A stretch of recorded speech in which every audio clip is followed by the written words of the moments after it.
We've sort of been in each other's orbit. And so I feel like we've sort of grown up together, even though we really only met properly filming this. And the fact that she's playing Elphaba has made Wicked, and obviously Ari as well, but the two of them together.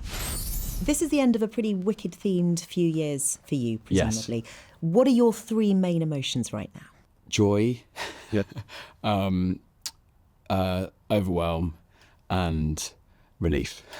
Well, only in that there's a real a sense of release, literally because the film's coming out. But also, this has been, actors are only 20% of the process of making a film in terms of the time that we arrive and come to a project. But I know how long, this has been 25 years in the making since it aired, and John Chu's been working for sort of 5 or 6 years, and it's been the sole focus. And it's been a real privilege to be a part of it. And it's also just like at this point in a career to know that you're doing something that's going to span for 3 years is just such a gift. And I guess the relief is that people have responded to it in the way that we all individually responded to the original material. And it's like I can't think of a film that has, in the state of the world at the moment, that has a potential to really inspire and excite and offer questions, I think, to a huge audience. And I think that's the relief. You're like, wow, there's an alignment. Absolutely. No spoilers, obviously, but Fiyero and Becomes... Fiyero and Elphaba do get a lot closer in this movie. They do. You've got the most fantastic chemistry with Cynthia. Yeah. What would you sort of put that down to? I mean, obviously you spent so much time together filming. Do you have such a close bond with her now? Yeah, we do. Our grounding is in theatre. We've sort of been in each other's orbit. And then so coming together in this story feels like the constellation sort of has aligned.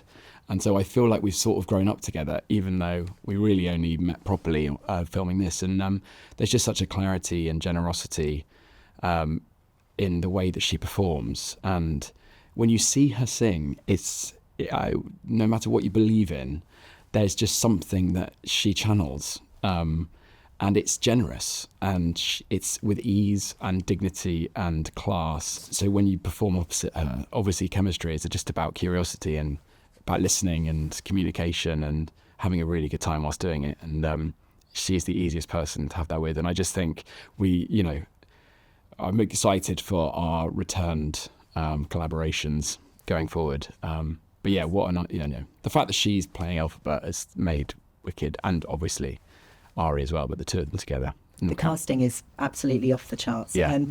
Now, I have to ask, you've just been voted Sexiest Man Alive. Yes. Congratulations. Huge congratulations. Thank you so much. I take it very seriously. I can tell. I mean, as a British person, though, surely your friends must have got a lot of mileage out of this. Of course they have. What's been your favourite reaction? What? I think my parents are particularly proud because I didn't tell them. And because my parents popped along to the photo shoot. And they were like, "What is this?" And so I think they're probably. I've yet to see them, but I think they find it hysterical. Now, we tried to find a picture of where it all started for you, musical-wise. Gavroche. We couldn't find it. The internet let us down. Okay. What would you say to that sort of 8-year-old Jonathan that was in Les Mis? What would you say to him? I'd be like, dude. I remember auditioning for Gavroche because I scouted in a village school hall, and there was about 5 of us being taught ballet and tap, and I just remember the moment of going to see Oliver at the Palladium, and we sat right at the top. My nana took us all to go and see it, and I was just like, I just want to do that. And I realise now, the older I get, the more I look back and I go, God, that is such a privilege. But that's also the power of being exposed to art and to have opportunities to go and have access to see stories. And because there is a world in which that might not have happened. And so when I think about playing Gavroche, I just remember auditioning at a young age, and you would go. It's hard as a kid because you'd get rejected, And I remember the auditions. The first time around, I was too young. I was so eager to play Gavroche that I went a year early, but I remember they sort of cut you. I mean, I'm sure it's kinder now. It was actually probably quite kind then, but so I would just go back and just say, even at that age, I was like, gosh, you've got to really, I would just be like, keep going, and like, it's worth it.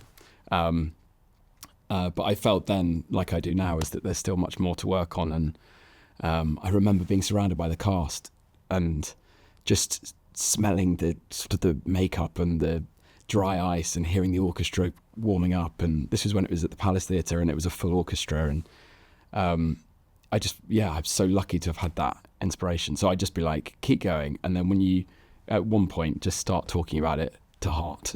And hopefully other kids will then go, and other parents will go, well, we need to go and get our kids to see, because you never know.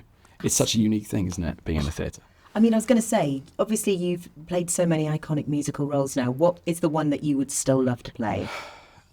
Rum Tum Tugger in Cats. Really? I mean, that sort of was a joke. And then as I said, I got to the Tugger point, I was like, no, actually, what would I like to play? I think there might be a moment I'd like to go and play Javert. Full circle. Full circle, surely. Or Eponine. Can see it. Yeah. You're an actor. Or the old crone that goes, what do you think you're at? Hang around with Pitch. I love that you can literally still quote it. I've got it's etched into my psyche. What is next for you now that Wicked is finally coming to an end? Have you got more stage stuff you'd like to do? Are you thinking about films? Yeah, I'm excited for diving back in. It's been really lovely this year because I've, after doing Richard II, I've spent the rest of the year working on other things that are outside of acting, because also, I do believe that when you get offered parts, you just got to turn up with maximum commitment and really dig in, because there's always someone who isn't going to get to play that part. So, I've been restoring and I'm ready to dive in, and I will always love to return to theatre, and I think probably will always have a solid sense of what that's going to be.